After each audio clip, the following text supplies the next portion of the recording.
नमस्कार, knowledge basket इंडियामध्ये परत एकदा तुम्हा सर्वांचं खूप खूप स्वागत। आज देखील खूप छान आणि इंटरेस्टिंग टॉपिकवर आपण बोलणार आहोत। इनफर्टिलिटी हा असा टॉपिक आहे की ज्याच्यावर खरं तर खूप बोलायला पाहिजे, पण आपल्या इकडे बिलकुल बोललं जात नाही आणि बोललंच जात नाही तर त्याचं सोल्युशन आपल्याला कसं मिळणार?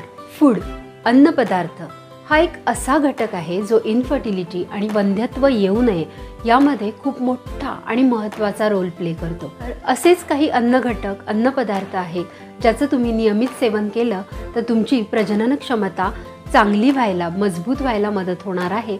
तसंच जर तुम्हाला प्रेग्नन्सी राहण्यामध्ये काही अडथळे येत असतील तर ते दूर करायचे असतील तर हे जे अन्न घटक आहे याचा तुम्ही आहारात रेग्युलरली समावेश केला तर नक्कीच प्रेग्नन्सी राहण्यासाठी तुम्हाला मदत होणार आहे आणि तुमची जी रिप्रोडक्टिव्ह सिस्टम आहे, तुमची जी प्रजनन संस्था आहे ती नक्कीच बळकट, मजबूत आणि सक्षम होणार आहे।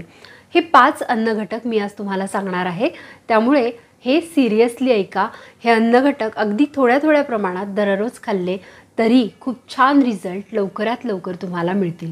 तर यातला पहिला अन्न घटक आहे ते म्हणजे ओमेगा 3 फॅटी ॲसिड्स असलेले अन्नपदार्थ। तर आता प्रश्न येतो की हे ओमेगा 3 फॅटी ॲसिड्स कशामध्ये मिळतात? जर तुम्ही नॉनव्हेज खात असाल तर फिशमध्ये, काही प्रकारच्या फिशमध्ये हे ओमेगा 3 फॅटी ॲसिड्स मिळतात। पण तुम्ही नॉनव्हेज खात नाही आहात, प्युअर व्हेजिटेरियन आहात, मग काय? मग हे ओमेगा 3 कुठून मिळणार? पदार्थ जसं की बदाम, जवस, अक्रोड, जवसाची चटणी तुम्ही करू शकता। अक्रोड आणि बदाम रात्री भिजत घालून सकाळी 2-4 अक्रोड हे तुम्ही खाऊ शकता। याचा डेली तुम्ही तुमच्या आहारामध्ये समावेश केला तर प्रजनन संस्थेचं कार्य नक्कीच सुधारणार आहे। आता दुसरा अन्न घटक आहे ते म्हणजे फ्रेश व्हेजिटेबल्स आणि फ्रूट्स। आपण नेहमीच ऐकत आलो आहोत की फ्रेश व्हेजिटेबल्स आणि फ्रूट्समध्ये विविध प्रकारचे विटॅमिन्स आणि मिनरल्स असतात। आपली प्रजनन संस्था मजबूत आणि बळकट होण्यासाठी कुठली फळं आणि कुठल्या भाज्या आपल्याला मदत करतील हे आज मी तुम्हाला सांगणार आहे। सगळ्यात महत्त्वाचं म्हणजे खजूर खाणं गरजेचं आहे। तसंच स्ट्रॉबेरी, अंजीर, डाळिंब आणि केळं हे जरी तुम्ही दररोज खाल्ले, आलटून पालटून खाल्ले किंवा दररोज 2 केळी तुम्ही खाल्ली मानवत असेल तर तुमची प्रजनन संस्था नक्कीच बळकट होणार आहे। तिसरा अन्न घटक म्हणजे धान्य। आता धान्य बऱ्याचदा काय होतं, आपण आहारामध्ये एकच एक प्रकारचं धान्य घेतो, म्हणजे कुठलं खातो तर चपातीच खाणार किंवा भाकरीच खाणार। तसं करू नका, दररोज वेगवेगळ्या प्रकारची धान्य खा। म्हणजे जर तुम्ही सकाळी बाजरीची भाकरी खाल्ली असेल तर संध्याकाळी नाचणीची खा, किंवा सकाळी चपाती खाणार असाल तर संध्याकाळी मग भाकरीचा बेत करा। अशा पद्धतीने नाचणी, ज्वारी, बाजरी, गहू सगळ्या प्रकारची धान्य आलटून पालटून आहारामध्ये घ्या। याने देखील तुमची प्रजनन संस्था जी आहे ती बळकट होणार आहे, मजबूत होणार आहे। एकाच एक प्रकारचं जर धान्य तुम्ही खाल्लं तर मग त्याच पद्धतीचे विटॅमिन्स आणि पोषण तत्व मिळतात। वेगवेगळ्या प्रकारची धान्य खाल्ली तर वेगवेगळी पोषण तत्व मिळायला तुम्हाला मदत होणार आहे। तर चौथा घटक जो तुमची रिप्रोडक्टिव्हिटी बूस्ट करायला मदत करणार आहे तो म्हणजे दूध आणि दुधाचे पदार्थ। आता दुधाचे पदार्थ का खायचे? कारण या पदार्थांमधून कॅल्शियम भरपूर प्रमाणात मिळणार आहे आणि दुधाला एक पूर्णान्न म्हणून संबोधलं गेलं आहे।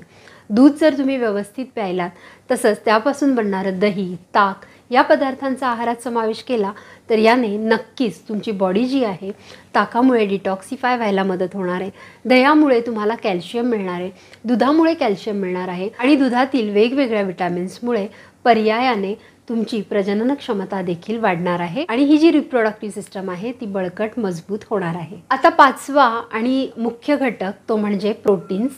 प्रोटीन्स कशामधून मिळतात? जी लोक नॉनव्हेज खातात त्यांना प्रोटीन्स नॉनव्हेजमधून मिळू शकतं, परंतु जी लोक नॉनव्हेज खात नाही आणि प्युअर व्हेजिटेरियन आहेत त्यांच्यासाठी बदाम, अक्रोड यासारखे ड्रायफ्रूट्स, पनीर, विविध प्रकारची कडधान्य, मोड आलेली कडधान्य यांचा समावेश जर तुम्ही तुमच्या आहारात केला आणि तुमची रेग्युलर थाळी जर तुम्ही बॅलन्स्ड बनवली तर नक्कीच तुमची जी रिप्रोडक्टिव्ह सिस्टम आहे ती देखील सुधारणार आहे आणि कन्सीव्ह व्हायला तुम्हाला मदत होणार आहे। या सगळ्यांबरोबरच अजून एक अन्न घटक आहे आणि तो खूप महत्त्वाचा आहे। तर याच्यामध्ये काय येतात तर फायबर्स भरपूर प्रमाणात आपल्या आहारात गेले पाहिजे।